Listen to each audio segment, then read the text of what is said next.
Et salut tout le monde, c'est Lorenzo High Tech, comme je vous en titre, aujourd'hui on va parler de Samsung et vous êtes peut-être en train de vous dire mais pourquoi il y a écrit Samsung Galaxy S23 FE, j'ai rien entendu, il n'y a pas eu de conférence en France, et bah oui, c'est tout à fait normal, il n'y a pas eu de conférence en France, mais bien entendu en Chine, sur le marché asiatique, il y a un nouveau smartphone qui a été annoncé, le S23 FE, et oui l'année dernière si vous vous rappelez, le S22 FE n'a pas été annoncé et surtout n'est pas sorti, et cette année, la bonne nouvelle c'est qu'il devrait peut-être arriver sur le marché européen. J'en dis pas plus avant de commencer cette vidéo. Si vous êtes toujours pas abonné à ma chaîne YouTube, abonnez-vous, allez 100% high tech. N'oubliez pas d'activer la petite cloche de notification pour être notifié lorsque je publie une vidéo, et aussi bien entendu à mes autres réseaux sociaux, c'est-à-dire Instagram, TikTok et Twitter.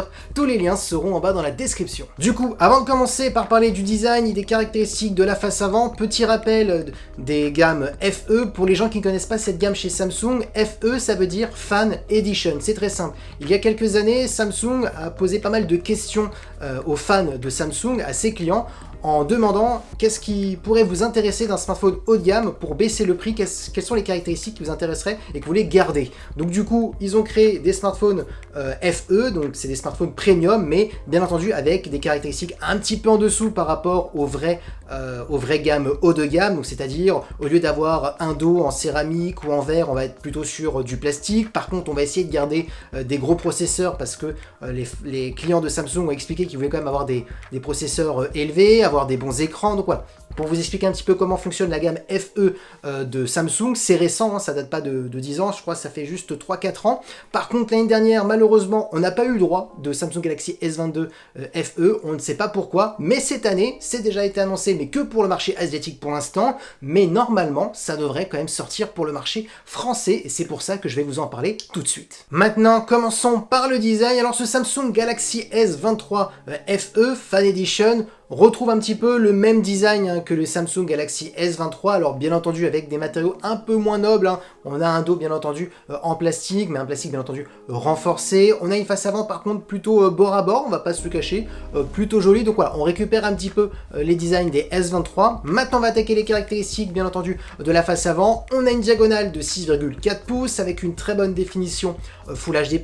La technologie d'écran, on est sur de l'AMOLED, accompagné par un taux de rafraîchissement de 120 Hz. Alors bien entendu, pour baisser le coût du smartphone, on n'est pas sur un 120 Hz adaptatif parce qu'on n'est pas sur une dalle LTPO, on n'a pas la possibilité de descendre 1 Hz et de monter jusqu'à 120 Hz, donc on n'est pas sur un 120 Hz qui va s'adapter à votre utilisation pour moins consommer de batterie. Donc là vous aurez deux choix, soit de rester à du 60 Hz pour économiser peut-être un peu de batterie, ou sinon de rester toujours en 120 Hz. Ça risque un peu de plus consommer qu'un 120 Hz adaptatif. Par contre, ce qui est intéressant, c'est que vous pouvez augmenter et baisser quand vous le souhaitez dans les paramètres. Ensuite, ce qui est intéressant, c'est qu'on a un écran qui est compatible HDR classique et HDR10+, donc pour améliorer vos contenus multimédia. Bien entendu, je préfère quand même le répéter, pour en profiter, il faut avoir des contenus qui sont compatibles. Ensuite, ce qui est intéressant, c'est qu'on a un capteur d'empreinte qui est sous l'écran, donc pour dévorer son smartphone. Et concernant la caméra frontale, on est sur un capteur de 10 mégapixels. Du coup, tout de suite, ce qu'on peut dire, c'est qu'on a quand même de très bonnes caractéristiques pour un smartphone haut de gamme, dit un petit peu light. Maintenant, parlons de la partie photo. Alors, c'est vrai que la partie photo, souvent sur les Samsung S FE, on est toujours sur des caractéristiques plutôt intéressantes. Et là, je peux vous dire que c'est le cas pour ce smartphone. Alors, tout simplement, on a un capteur principal de 50 mégapixels. C'est un capteur de Samsung, le GN5, donc qui est un très bon capteur. Donc, on a un bon capteur principal, on peut le dire. Ensuite, on a un ultra grand angle de 12 mégapixels pour faire des photos à plan large. Et ce qui est intéressant, parce que souvent sur les smartphones haut de gamme en dessous de 1000 €, parce que oui, on est sur un smartphone en dessous de 1000 € et je vous donnerai le prix exact annoncé bien entendu sur le marché asiatique, souvent on n'a pas de téléobjectif. Et là par contre oui, on en a un. On a un téléobjectif de 8 mégapixels qui permettra d'avoir un zoom optique jusqu'à x3 sans perte de qualité. Donc ça c'est un bon point. Et après on aura aussi bien entendu du zoom numérique. Et concernant la partie vidéo, on pourra filmer jusqu'à de la 8K ou tout simplement vous pourrez descendre à de la 4K. Du coup oui, on peut le dire, on est vraiment sur un smartphone polyvalent. Pour un smartphone haut de gamme, on peut dire un smartphone haut de gamme un peu light, parce que Fan Edition, c'est vraiment les smartphones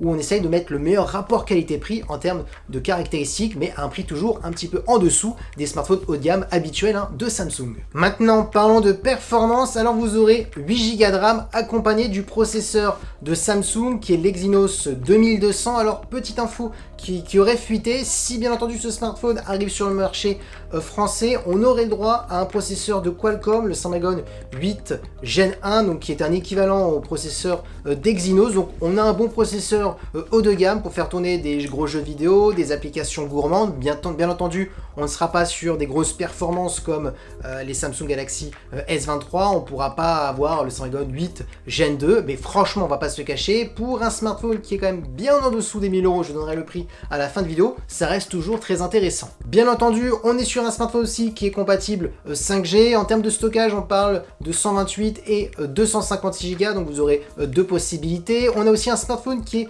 waterproof, hein, IP68, ça c'est un bon point, donc si vous faites tomber malheureusement votre smartphone dans l'eau, et ben, il fonctionnera toujours. On a aussi un son stéréo qui est en plus certifié Dolby Atmos, donc encore un autre bon point, surtout pour avoir une meilleure immersion si vous êtes quelqu'un qui aime bien regarder des contenus multimédia sur son smartphone, donc ça reste vraiment un bon point. Et pour terminer en termes de batterie et de connectivité, on est sur une batterie de 4500 mAh avec de la recharge rapide de 25 watts. Alors oui, on n'est toujours pas sur de la recharge ultra rapide, on va pas se le cacher. On a aussi la recharge sans fil de 15 watts et en termes de connectivité, on a de la Wi-Fi 6 et du Bluetooth 5.0. Maintenant, vous voulez peut-être connaître le prix de ce Samsung Galaxy S23 FE Fan Edition.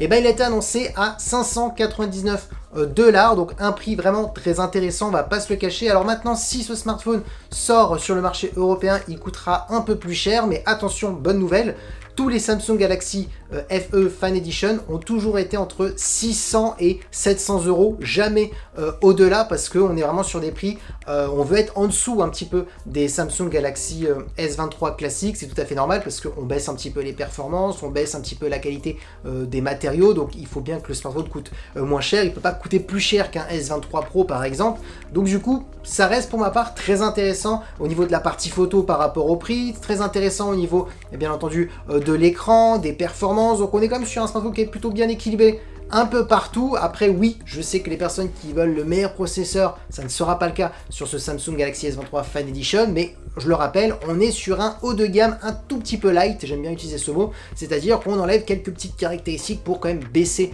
un peu le coût du smartphone, mais tout en restant un smartphone haut de gamme. Et voilà, la vidéo est terminée sur ce Samsung Galaxy S23 FE Fan Edition. Je vous écrirai en commentaire en bas sous cette vidéo lorsque ce smartphone sera annoncé sur le marché français. Dites-moi si ce smartphone vous intéresserait s'il arrive un jour sur le marché européen, parce que je le rappelle, pour l'instant c'est que sur le marché asiatique. Et voilà, la vidéo est terminée, j'espère que la vidéo vous a plu. Si c'est le cas, n'oubliez pas le petit pouce like, de vous abonner sur cette chaîne YouTube et d'activer la petite cloche de notification pour être notifié lorsque je publie une vidéo, et aussi à mes autres réseaux sociaux, c'est-à-dire Instagram, TikTok et Twitter. Tous les liens seront en bas dans la description, et maintenant je vous dis à très bientôt.